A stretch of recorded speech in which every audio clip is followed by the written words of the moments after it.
ओम नमः आदिशक्ति माताए नमो। दर्शक भाई बहन बंधु एवं माताओं, आज हम चर्चा करेंगे कि आदिशक्ति माता का ही एक रूप है कालिका माता। ये महाकाल पुरुष और उसकी शक्ति महाकाली। तो महाकाली के रूपों का चर्चा, महाकाली का जो आविर्भाव हुए, किस रूपों में आया तथा किनका प्रतीक है, तथा अपने भक्तों का सभी मनोवांछित फल देने के लिए माता तत्पर रहती है, सभी दुख को हरने वाली। और सभी ये जो काले रूप माता का है, तो सभी माया शक्ति जितनी भी है, वो माया शक्ति को हरण करके मनुष्यों का जीवन में आनंद एवं ज्योतिर्मय रूप प्रदान करती है, पूरा आलोकित जीवन प्रदान करती है। इसी के बारे में आज चर्चा करेंगे।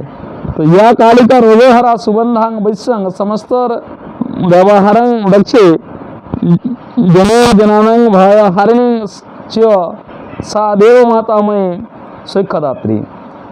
अर्थात ये माँ काली समस्त रोगों को दूर करने वाली, जगत बंदनीय, विनम्र तथा दक्ष भक्तों के द्वारा पूजनीय, साधकों का भय का नाश करने वाली, सभी को सुख देने वाली देवी जननी भगवती काली हमारी रक्षा करे। और मैं आज माता का आविर्भाव का बारे में चर्चा कर रहे हैं। मार्कंडेय पुराण के सप्तशती खंड में जिन काली देवी का वर्णन है, अथवा जिनका जन्म अंबिका के ललाट से हुआ है, वह काली श्री दुर्गा जी के स्वरूपों में से ही एक स्वरूप है, तथा आद्या महाकाली से सर्वदा भिन्न है। भगवती आद्या काली अथवा दक्षिणा काली, जो दक्षिण मुखी रहते हैं, जिनको हम लोग कार्तिक महीना में दीपावली के समय जिनका पूजा करते हैं, तो वो दक्षिणा काली अनादि रूपा सारे चराचर के स्वामिनी हैं, जबकि पौराणिक काली तमोगुण का स्वामिनी है। दक्षिणी दिशा में रहने वाले अर्थात सूर्य का पुत्र यम भगवती काली का नाम सुनते ही डरकर दक्षिण दिशा से वो भाग जाते हैं, तथा काली उपासकों को नरक में ले जाने की सामर्थ्य उसमें नहीं रहता, यानी जम के दूत उसको नरक ले जा नहीं सकते हैं।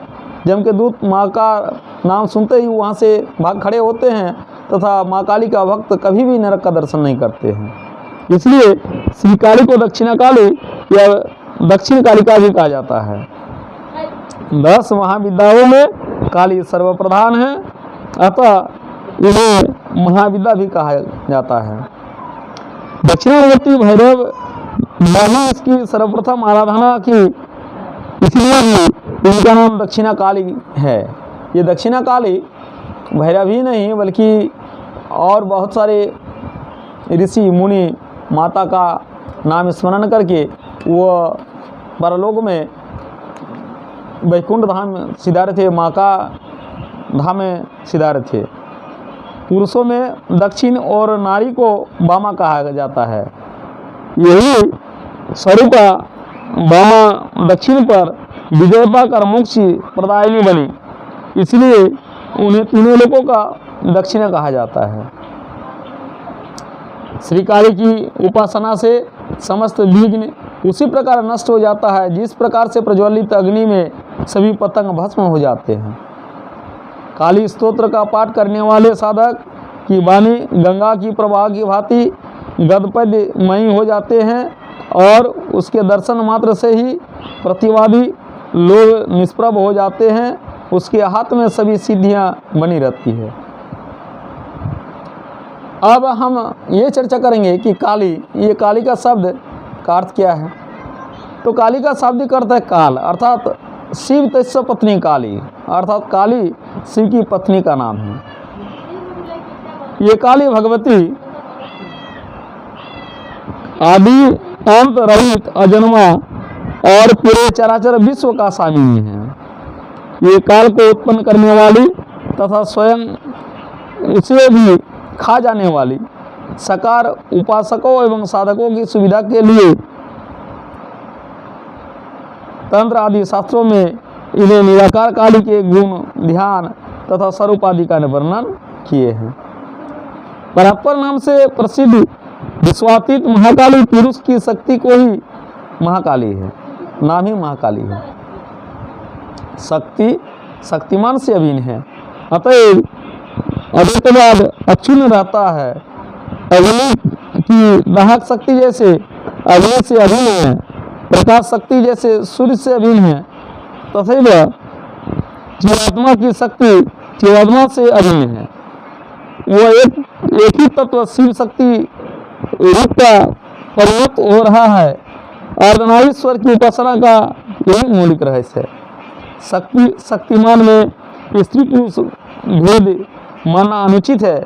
इसी आधार पर रहस्य शास्त्र कहता है साच ब्रह्म स्वरूप च नित्य सच सनातनी यथात्मा च तथा शक्ति यथा दैवतम स्थित्या अतएव ही योगिंद्रा स्त्री उद्भो न मन्यते सर्व ब्रह्ममया ब्रह्म सस्वना सदपि नारद। ये देवी भागवत के 9, 1, 10, 11 में दिया गया है। इसके साथ साथ माता का दिया गया है कि ये माँ जो है अचिंत स्वप्रमेश निर्गुणेश गुणात्मने उपासकं सिद्धयर्थे ब्रह्मणो स्वरूप कल्पना, यानी माता सभी मनोकामना का पूर्ण करते हैं और ये ज्ञान स्वरूप उपासकों के लिए कल्पित मूर्तियाँ बनाई जाती है। ये गंधर्व वेद धनुर्वेद रहस्य आदि गाथा में माँ का निदान शास्त्र भी बहुत सारे चर्चा दी गई है और इसमें माता का माया शक्ति संस्कृत जगत सर्वचराचरम सापी मत प्रसंग माया नक्षस्त्यो परमार्थ तत्व, अर्थात जो कुछ भी था सृष्टि के समय से उस समय केवल ओमपक्तम था, उसी स्थिति का निरूपण करते हुए मनुजी भी माँ काली का रूपों का वर्णन किया है। मनु संहिता में दिए हैं असी दिदंग तमो भूतम प्रज्ञात लक्षणम अप्रतरिक मणिर्देशं प्रसूत्यमिदं सर्वत्रम, अर्थात अप्रज्ञात अलक्षण अप्रत्यक्त अनिर्दिष्ट तत्व ही महाकाल है। उसी की शक्ति महाकाली है। सृष्टि से पहले इसी महाविद्या का साम्राज्य रहता था, वह पहला स्वरूप है। अतः ये महाकाली आगम शास्त्र का प्रथमा आद्या आदि नामों से व्यवहृत हुई है। रात्रि प्रलय काल का स्वरूप है। उससे भी रात्रि के 12 बजे का समय घोरतम है, यही महाकाली है। सूर्योदय से पहले रात्रि के 12 बजे के बीच सारा समय महाकाली है। उत्तरोत्तम तम का ह्रास है। इतने समय का तम के तारतम्य के कारण ऋषियों ने 84 विभागों में विभक्त किया है। वही महाकाली के 84 अवान्तर विभाग है और प्रत्येक में शक्ति जो है, शक्ति सभी भक्तों के लिए सबके लिए असीम कृपा करती है। इसी के साथ ये वीडियो यहीं विराम देते हैं। आगे का वीडियो देखने के लिए सभी भाई बहन बंधु माताओं से आग्रह करते हैं कि यदि वीडियो अच्छा लगे तो please like and subscribe my channel. Om नमः आदि शक्ति माताये नमः।